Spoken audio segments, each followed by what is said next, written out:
Victoria, je suis retraité et amoureux du Reiskibel. Et j'adore m'y promener parce que c'est des paysages magnifiques et on découvre des choses absolument étonnantes.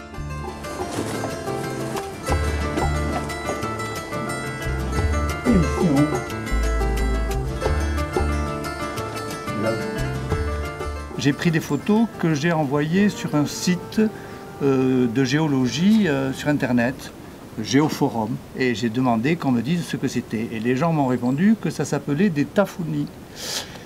Taphonie, c'est un terme qui est certainement d'origine corse et que c'était dû à l'érosion du vent et de la pluie.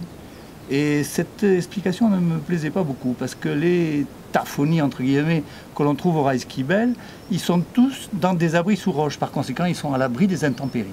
Donc il devait y avoir une autre explication. Et l'autre explication, je l'ai trouvée bien plus tard, quand je m'intéressais au Paramoudra.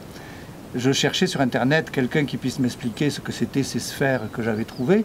Et c'est là que j'ai fait connaissance, par l'intermédiaire d'une internaute, j'ai fait connaissance de Carlos Galán, qui est un spéléologue, spécialiste à faune cavernicole, mais qui avait écrit sur ces géoformes, justement, qu'il y a au Reiskibel.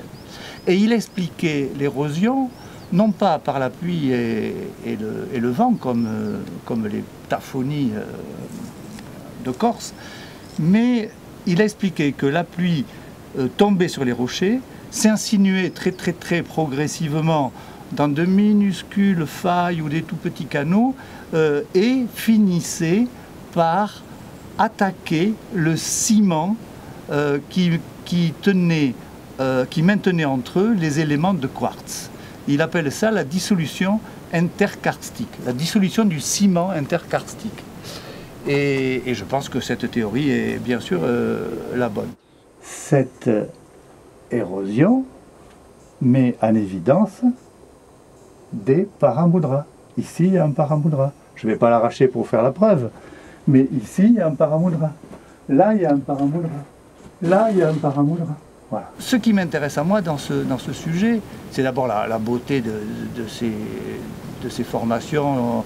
On dirait parfois des nids d'abeilles, d'autres fois du gothique flamboyant, d'autres fois des drapures ou des... Enfin, c'est très varié. Et là, on n'en a vu qu'une certaine partie. Il y en a d'autres, mais qui sont plus difficiles à atteindre.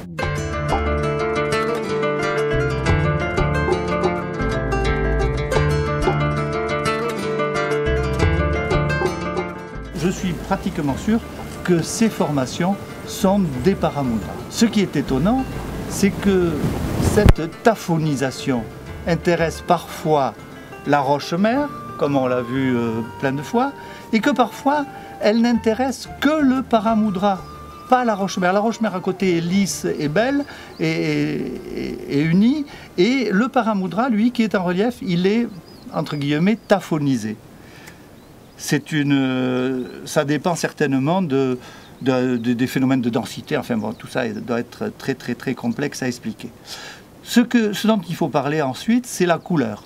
On a deux couleurs, le rouge et le jaune.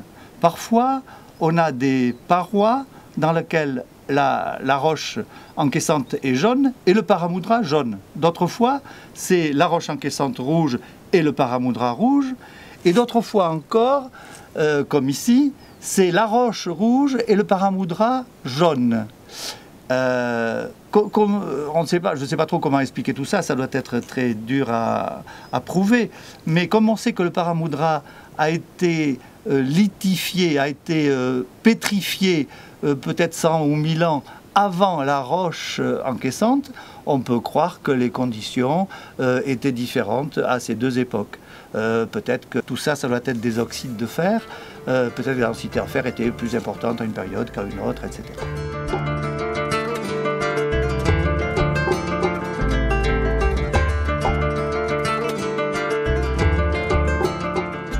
Je crois que Carlos Galán a dit dans un de ses articles que ces géoformes, lui n'emploie pas le mot taphonie, je ne crois pas du moins, que ces géoformes sont encore une fois quelque chose d'unique à cause d'abord de leur multiplicité, il y en a beaucoup ici, à cause de leur importance. Il y en a qui sont vraiment sur 40 mètres carrés et à cause peut-être aussi de ces couleurs qui sont assez étonnantes.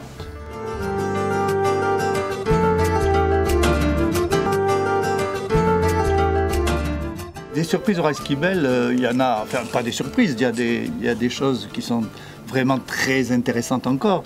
Il y a toutes les preuves de la préhistoire, les cromlechs, les dolmens, les sites de taille de pierre, et puis peut-être dans un petit coin, j'ai l'impression d'avoir trouvé dans un abri sous roche des espèces de graffitis qui ne veulent pas dire grand-chose, mais qui sont certainement l'utilisation de nocre par un homme de la préhistoire. Enfin, c'est mon impression. J'aimerais y amener des spécialistes pour qu'ils me certifient ce que j'ai vu. J'ai montré ces photos à des conservateurs de grottes rupestres et ils sont à peu près d'accord pour dire que c'est peut-être des restes, des signes laissés par les hommes de cette période.